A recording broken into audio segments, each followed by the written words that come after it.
আসসালামু আলাইকুম সবাইকে। আজ আমি তৈরি করে দেখাবো চাইনিজ ভেজিটেবল।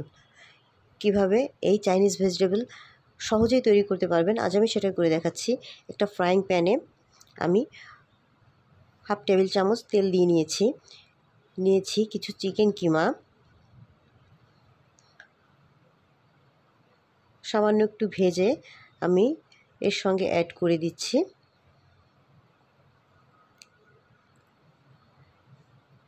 সামান্য পরিমাণে গোলমরিচের গুঁড়ো,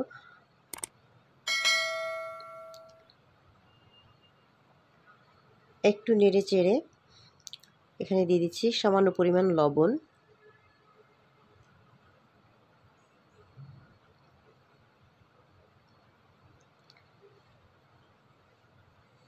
দু থেকে 3 কোয়া রসুনের কিমা করে নিয়েছি এখানে, সেটাই দিয়ে দিলাম। এবারে সামান্য একটু ভেজে নিচ্ছি।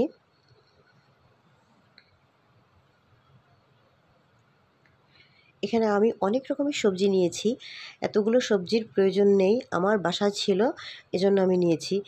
ক্যাপসিকাম নিয়েছি, গাজর নিয়েছি, পেঁপে নিয়েছি বরবটি, আর ব্রকলি নিয়েছি, ফুলকপি নিয়েছি, ইভেন আমি ক্যাবেজও নিয়েছি, অর্থাৎ বাঁধাকপির কিছু পাতাও এখানে নিয়েছি, আর মাশরুমও নিয়েছি।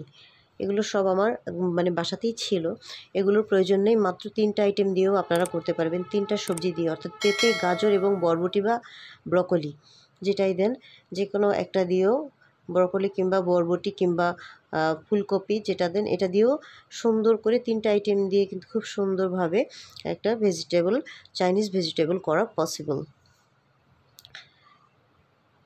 এতগুলো ভেজিটেবল দেখে আপনারা ঘাবড়ে যাবেন না যে এতগুলো দিয়ে করতে হবে কিনা, না এতগুলো দিয়ে করতে হবে না। হ্যাঁ, তবে মিনিমাম 3টা সবজি, যেমন এই 3টা লাগেই, পেঁপে, গাজর, ব্রকলি অথবা ফুলকপি অথবা বরবটি। তো বাটার মাশরুম ছিল আমার ঘরে, আমি সেটাও দিয়ে দিলাম, ফ্রিজে রাখা ছিল বলে একটু কালার চেঞ্জ হয়েছে। এবারে আরও সামান্য একটু লবণ অ্যাড করছি এখানে আমি, যেহেতু এখানে সয়া সস ইউজ করা হবে, সো লবণটা একটু সাবধানেই দিতে হবে।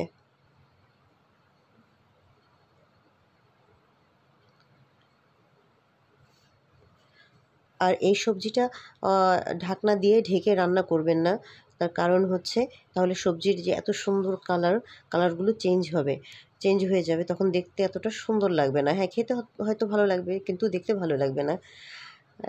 আমি এখানে সয়া সস দিয়ে দিচ্ছি, আর তার একটু আগেই আমি এখানে কাঁচামরিচ দিয়ে দিলাম, 2টো কাঁচামরিচকে এভাবে কেটে আমি দিয়ে দিয়েছি, একটু সয়া সস দিয়ে দিলাম।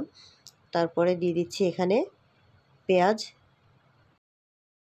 একটু বড় করে কাটা, কোষ করে কাটা, 1 কাপের মতো।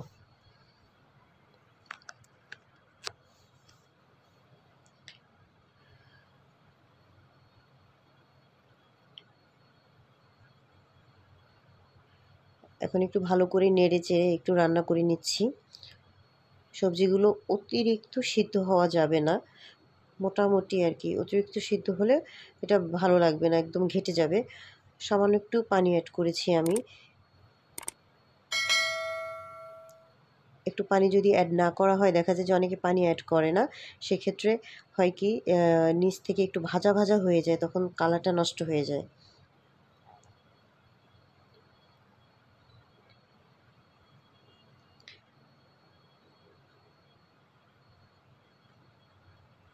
আবার একটু সামান্য পানি দিয়ে আমি আবারও মোটামুটি করে একটু সিদ্ধ করে নিচ্ছি।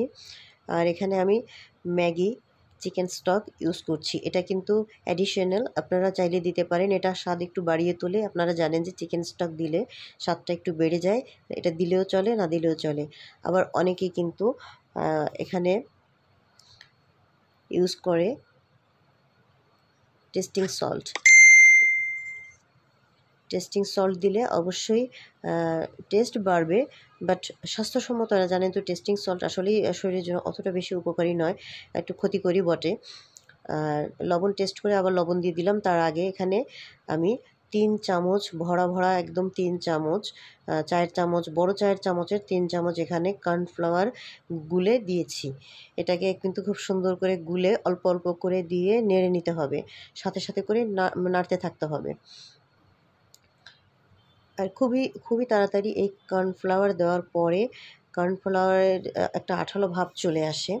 এই যে দেখুন অলরেডি সবজিতে আঠালো ভাবটা চলে এসছে। তো আমাদের রান্না কিন্তু কমপ্লিট। তো রেডি হয়ে গেল কিন্তু চাইনিজ ভেজিটেবল।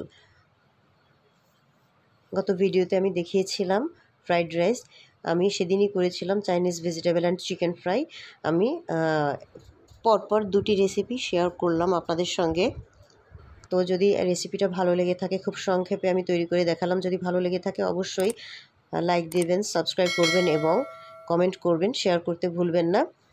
আজ এই পর্যন্তই, আবারও কোনো রেসিপি নিয়ে হাজির হয়ে যাব আপনাদের মাঝে। তো আল্লাহ হাফেজ।